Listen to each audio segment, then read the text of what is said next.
A velha casa vitoriana na rua era mais do que apenas um edifício para mim. Era todo o meu universo. Meu pai herdou aquela grande residência dos pais dele, e minha mãe tinha um orgulho imenso do lugar. Basta olhar para esses pisos de madeira originais. Ela exclamava, exibindo a casa para as amigas em inúmeras festas no jardim, com uma taça de vinho na mão, fazendo gestos grandiosos. Um trabalho artesanal desses é raro hoje em dia. Eu tinha 8 anos quando nos mudamos para aquela casa majestosa, enquanto minha mãe se deliciava no papel de anfitriã, exibindo sua casa dos sonhos. Eu encontrava consolo e companhia no meu pai. Ele parecia me entender de um jeito que minha mãe nunca conseguiu. Sempre que eu terminava um livro, ele magicamente aparecia com outro. Samantha, ele dizia com um brilho nos olhos, apresentando mais um romance com um floreio. Acho que você vai adorar esse. E eu sempre adorava. Enquanto isso, minha mãe não conseguia entender minha paixão pela solidão. Samantha, minha filha, ela suspirava, me observando enrolada no assento da janela com meu livro. Você não prefere brincar lá fora com as outras crianças? Sarah, da casa ao lado, tinha acabado de ganhar uma bicicleta nova, mas eu estava feliz onde estava, os olhos grudados nas páginas, mesmo sentindo a decepção da minha mãe pairando no ar.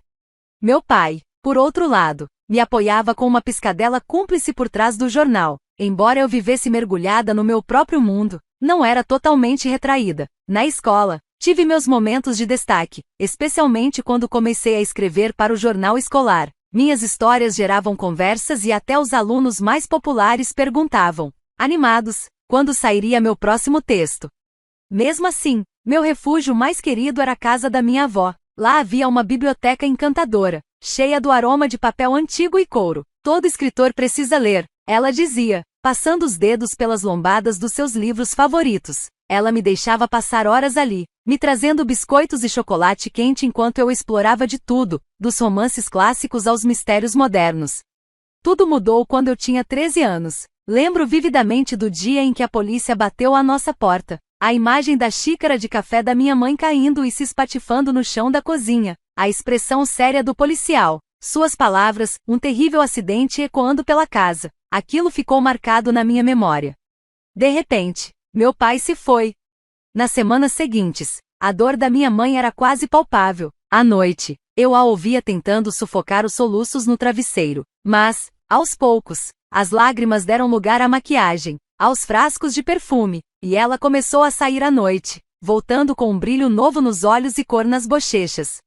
A vida continua. Samantha, ela me disse uma manhã durante o café, passando batom enquanto se olhava no espelhinho compacto. A gente não pode ficar triste para sempre. Eu assenti com a cabeça, concordando, mas algo na forma como ela disse aquilo me pareceu mais uma tentativa de convencer a si mesma do que a mim. Eu não entendi completamente na época, mas aquela manhã marcou o fim da minha infância. Mamãe conheceu Jack numa festa do trabalho. Em uma semana, ele já jantava com a gente. Em 3, trouxe as coisas dele para nossa casa, e no final do mês, eles se casaram numa cerimônia rápida no cartório. Aconteceu tudo tão rápido que mal tive tempo de entender que aquele estranho agora ocupava o lugar do meu pai, a casa dele, a cama dele, a cadeira dele na mesa de jantar.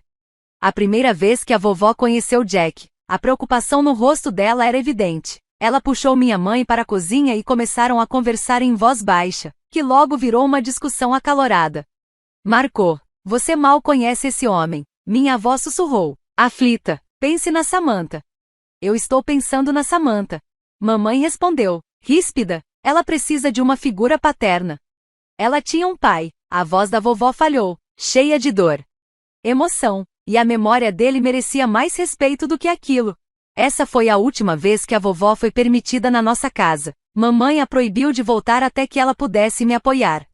Jack não era fisicamente abusivo ou abertamente cruel, mas ele tinha formas sutis de me fazer sentir como uma intrusa na minha própria casa. Ele aumentava o volume da TV quando eu estava lendo, reclamava da bagunça se eu fazia o dever de casa na mesa da cozinha e, numa noite especialmente dolorosa, empacotou as fotos antigas do meu pai bem na minha frente. Mamãe só observou, e não disse nada. Como se isso já não fosse suficiente, ela começou a me mandar pro meu quarto sempre que Jack chegava do trabalho. Querido Jack teve um longo dia, ela dizia, como se a paz dele fosse mais importante que a minha presença. Logo depois, mamãe engravidou, e qualquer pequena atenção que eu ainda recebia desapareceu de vez. Transformaram o antigo escritório do papai em um berçário. Era uma agitação só por causa de amostras de tinta e roupinhas de bebê, como se fossem preciosidades. Quando minha irmã, Freya, nasceu, era como se ela tivesse se tornado o centro do universo. Um dia, me aproximei da mamãe enquanto ela amamentava Freya. Mãe, nenhuma das minhas roupas serve mais. Eu preciso de roupas novas para a escola. Ela me olhou como se eu tivesse pedido algo absurdo. Samantha, você tem alguma ideia do quanto um bebê custa? Acabamos de comprar um berço novo para Freya. Mas mãe, minhas calças estão muito curtas. Eu insisti. Por amor, Margot, Jack entrou na conversa por trás do jornal. Com desprezo, a menina age como se fôssemos feitos de dinheiro. Mamãe soltou um suspiro fundo. Vamos à loja de descontos no fim de semana. Mas é a última vez. Samantha, você está ficando muito cara de manter. Muito cara de manter. Como se eu fosse um carro velho com manutenção cara. Olhei para Freya, com seu macacão de marca e cercada de brinquedos novos. Senti uma pontada de ressentimento crescendo dentro de mim. Numa tarde chuvosa, voltando da escola, perdida nos meus pensamentos, ouvi uma voz familiar chamando meu nome. Querida. Era a vovó, debaixo de um guarda-chuva vermelho, com aquele sorriso travesso que eu tanto sentia falta. Querida Samantha. Ela disse, me puxando para um abraço apertado que cheirava a canela e lar. Olha só para você, como cresceu. Vovó, eu senti tanto a sua falta. Respondi, segurando-a com força. O rosto dela se fechou por um instante. Eu sei, querida, sua mãe deixou bem claro que não sou mais bem-vinda. Mas então seus olhos se iluminaram. Mas o que ela não sabe não machuca, não é? Que tal a gente tomar um chocolate quente juntas? Vamos nos encontrar no café da esquina. Com canecas fumegantes e croissants de chocolate. Vovó revelou seu plano. Sua mãe não pode me impedir de ver minha neta. Se ela perguntar, diga só que saiu com amigos, você ainda tem amigos, não tem? E foi assim que minha vida passou a ser dividida em dois mundos. Em casa, eu era a sombra indesejada, andando nas pontas dos pés, tentando evitar os humores de Jack e a indiferença da mamãe.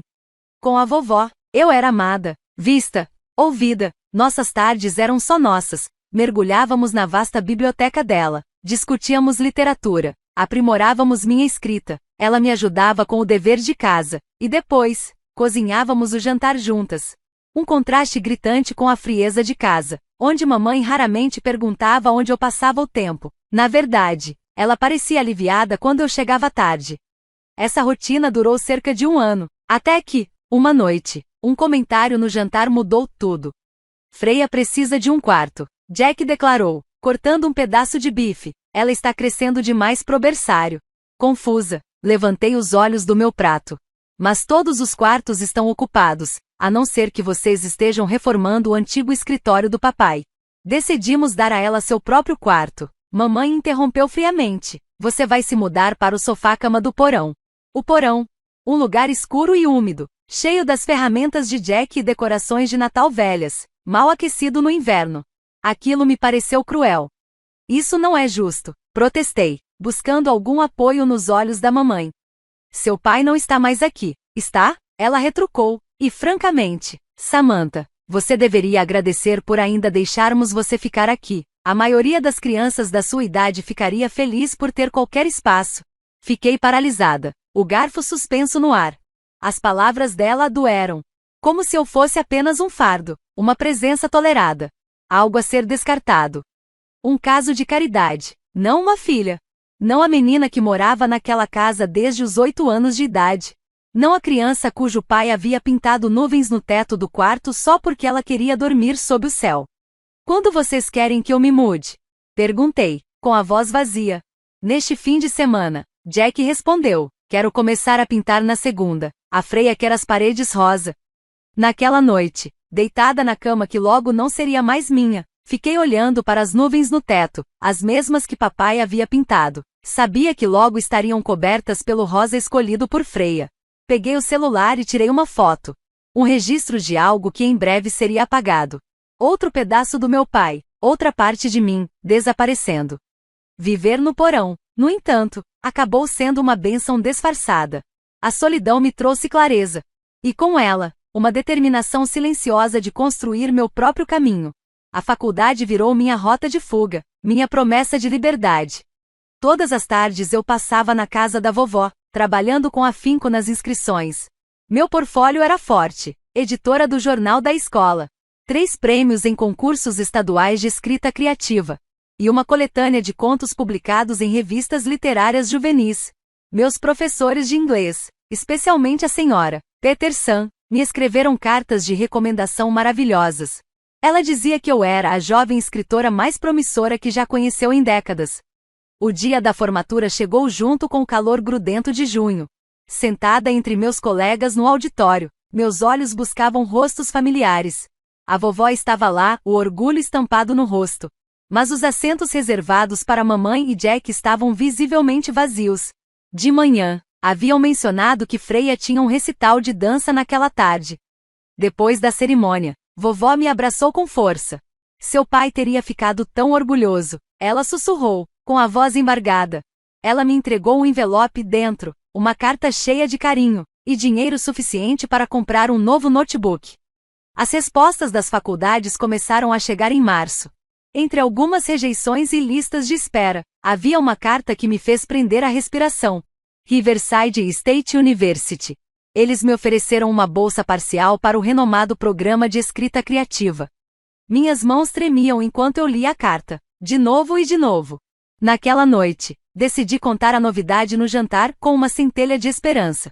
Talvez, só talvez, isso fizesse mamãe se orgulhar de mim. Talvez a lembrasse de que papai acreditava no meu futuro como escritora. Fui aceita na Riverside State, anunciei, tentando manter a voz firme. Eles estão me oferecendo uma bolsa parcial, pro programa de escrita. Jack não tirou os olhos do celular. Mamãe parou o garfo no meio do caminho até a boca e o pousou, lentamente. Oh, Samantha, ela suspirou. Meu coração afundou com o tom da voz dela. Precisamos conversar sobre a faculdade. O quê? Mas eu consegui a bolsa, e ainda tem o fundo que papai deixou para a faculdade. Sobre isso, mamãe me interrompeu, colocando a mão de forma protetora sobre a barriga já levemente arredondada. Um gesto que eu havia começado a ressentir. Tivemos que fazer alguns ajustes no planejamento financeiro, com o novo bebê a caminho. Senti o sangue sumir do meu rosto. Que ajustes? A mensalidade da escola particular da Freia já é bem alta, e com o novo bebê, outro bebê a caminho. Meu fundo da faculdade. Repeti aquelas palavras, entorpecida. Seu pai entenderia, mamãe disse, com a voz endurecida. A família vem em primeiro lugar. A família vem em primeiro lugar. As palavras ecoaram na minha cabeça como uma piada cruel. Olhei para minha mãe, ou melhor, para a estranha que usava o rosto da minha mãe, e percebi uma verdade que talvez eu já soubesse há anos. Eu não fazia mais parte da família dela. Levantei-me tão rápido que a cadeira caiu para trás. Aquele dinheiro não é seu para gastar, falei com firmeza, minha voz saindo clara, decidida, até me surpreendi com a própria coragem. Papai trabalhou durante anos, fazendo hora extra, economizando cada centavo. Ele queria que eu fosse para a faculdade. O rosto de mamãe ficou vermelho de raiva. Como você ousa ser tão egoísta? Sua irmã precisa. Freia é filha sua e do Jack. Cortei, com frieza. O dinheiro do papai era para mim, a filha dele. Você se esqueceu? Jack bateu a mão na mesa com força, fazendo os pratos tremerem.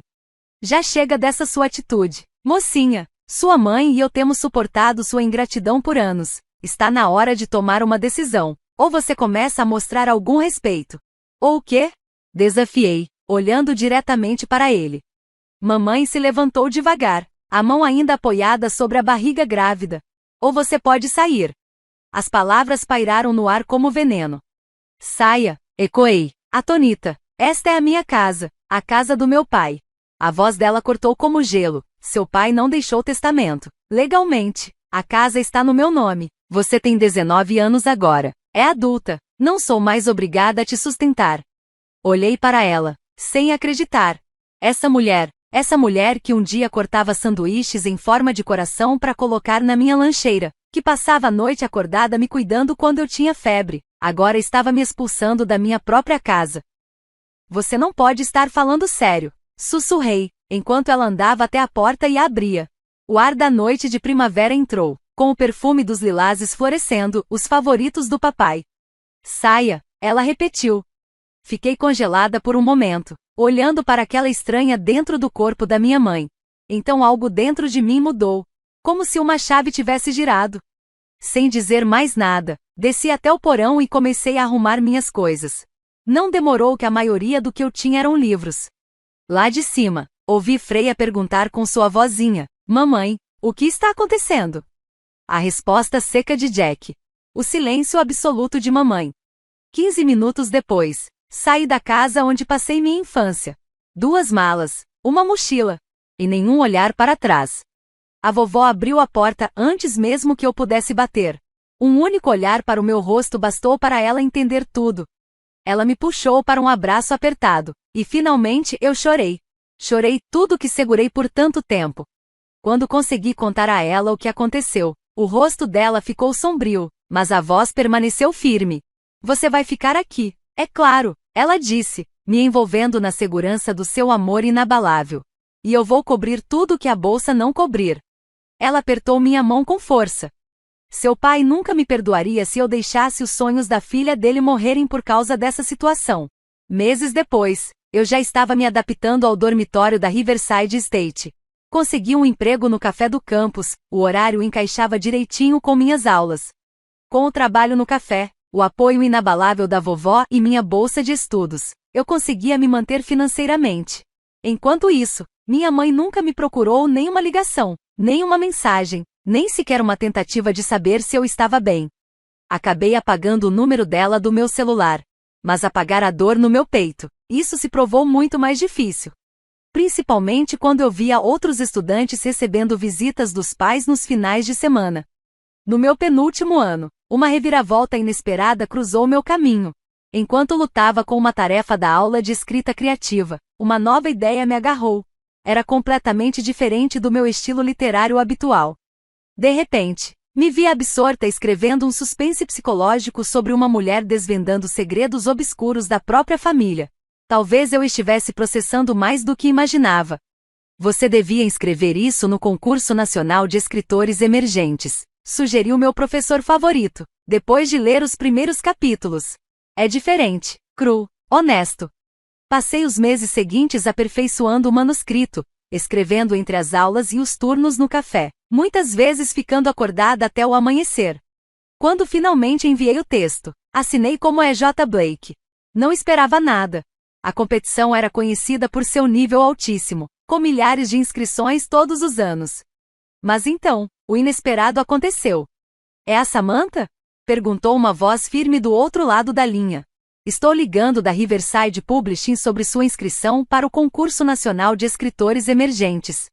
"Sim", respondi, tentando manter a calma e segurar o telefone com firmeza. "Temos o prazer de informar que a Casa de Vidro ganhou o primeiro lugar. Além disso, gostaríamos de lhe oferecer um contrato de publicação." Caí no chão do dormitório, sem acreditar. O adiantamento que eles ofereceram superava tudo que eu jamais imaginei.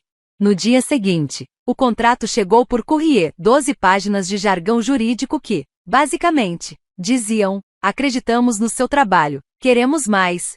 5 meses depois, o livro estava nas prateleiras. As críticas vieram logo em seguida.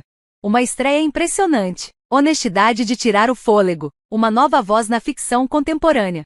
Quando me formei, já tinha mais 2 best-sellers publicados sob o pseudônimo de E.J. Blake. O segundo adiantamento me permitiu comprar um apartamento lindo na cidade. O terceiro me permitiu pedir demissão do café e escrever em tempo integral. A vovó me mantinha informada sobre a família, embora eu raramente perguntasse. Freya começou a primeira série, ela comentou durante um dos nossos jantares semanais. E o pequeno Diego acabou de entrar no jardim de infância. Assenti, empurrando o macarrão no prato. Era estranho saber que eu tinha irmãos que eram, na prática, perfeitos desconhecidos. Mas a vida continuava florescendo, mesmo sem essa conexão. Especialmente depois de conhecer Messia. Foi numa livraria local, enquanto eu pesquisava para meu quarto romance. Ele era professor de literatura e adorava os livros de E.J. Blake, sem saber que o autor favorito dele estava bem ali ao lado. "O último livro do E.J. Blake, brilhante", comentou. me olhando ao lado de uma exposição com meus romances. Queria saber quem ele ou ela realmente é. Sorri, guardando o segredo por mais um tempo. Talvez só valorizem a privacidade. Respondi. Casamos 3 anos depois, no quintal da vovó. Cercados por livros, luzes de fada e calor humano. Messia, ainda sem saber, leu uma passagem de A Casa de Vidro nos votos dele. Eventualmente, compramos uma casa em um bairro tranquilo, com uma biblioteca maior do que meu antigo porão, e um jardim cheio de lilazes. A vida não era apenas boa. Era melhor do que eu poderia ter imaginado. Até que, num dia inesperado, outra grande reviravolta aconteceu. Está na hora, declarou Arthur, meu editor, durante nossa reunião trimestral. Seu novo livro é o mais forte até agora. Revelar a identidade de E.J. Blake criaria exatamente o burburinho que precisamos para o lançamento. Arthur estava certo. Planejamos meticulosamente a grande revelação, marcada para acontecer durante um dos maiores eventos literários do ano, no Grand Plaza Hotel. Jornalistas, críticos e fãs lotavam o salão de baile, o ar, carregado de expectativa. Nos bastidores, meu coração batia descompassado enquanto eu ajeitava o blazer. Pronta? Sussurrou Messia com um sorriso encorajador. Não, respondi, rindo nervosamente, mas quando isso já me impediu antes. Subi ao palco em meio a um mar de flashes. Surpreendentemente, encontrei calma no momento exato em que comecei. Olá. Minha voz soou firme, clara. Sou Samantha, mas talvez vocês me conheçam melhor como E.J. Blake. A sala explodiu em aplausos e gritos de surpresa. As semanas seguintes foram um verdadeiro frenesi midiático. Meu rosto estampava capas de revistas, programas matinais e blogs literários. Eu era celebrada como o enigmático E.J. Blake, o segredo mais bem guardado da literatura contemporânea. Então, uma mensagem apareceu nas minhas redes sociais. Samantha, querida, tenho te visto na TV. Você está tão linda, tão bem-sucedida. Senti tanto a sua falta. Podemos conversar? Quero consertar as coisas. Com amor. Mamãe. Meu dedo pairou sobre o botão de excluir. Depois de 15 anos de silêncio, agora ela queria conversar? Não tenho nada a dizer a você. Respondi firme, digitando. Por favor, não entre mais em contato comigo. Achei que aquilo fosse o fim. Mas eu estava errada. Uma semana depois, enquanto eu trabalhava no meu escritório em casa, ouvi a voz do Messia vindo lá de baixo. Tem alguém na porta. Eu soube quem era antes mesmo de chegar lá. Minha mãe estava na varanda. Mais velha, olhos inchados, uma sombra do que um dia foi. Oh, Samantha, ela chorou, estendendo a mão como se nada tivesse acontecido. Fiquei atrás da porta de tela, firme. O que você quer? Ela enxugou os olhos rapidamente, tentando se recompor. Tenho acompanhado seu sucesso. Você conseguiu, se saiu tão bem. Não graças a você, rebati. Eu sei que cometi erros, ela disse, a voz mais baixa. Mas estou aqui porque, bem, Freya vai se formar no ensino médio no mês que vem. Ela é tão brilhante. Samantha foi aceita em várias faculdades, mas com Diego ainda na escola, e com a situação econômica. Eu ri. Alto, amargo. Você está aqui por dinheiro. Ela é sua irmã, insistiu minha mãe. Irmã, cortei bruscamente. A mesma irmã para quem você deu o meu quarto. A mesma por quem você gastou o meu fundo de faculdade. Essa irmã? Samantha, por favor, somos uma família. Não, minha voz estava firme. Resoluta como aço. Não somos uma família. Família não joga os filhos na rua. Família não rouba o fundo universitário.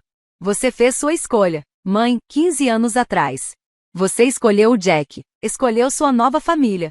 Agora não vem aqui, agindo como uma mãe amorosa só porque quer meu dinheiro.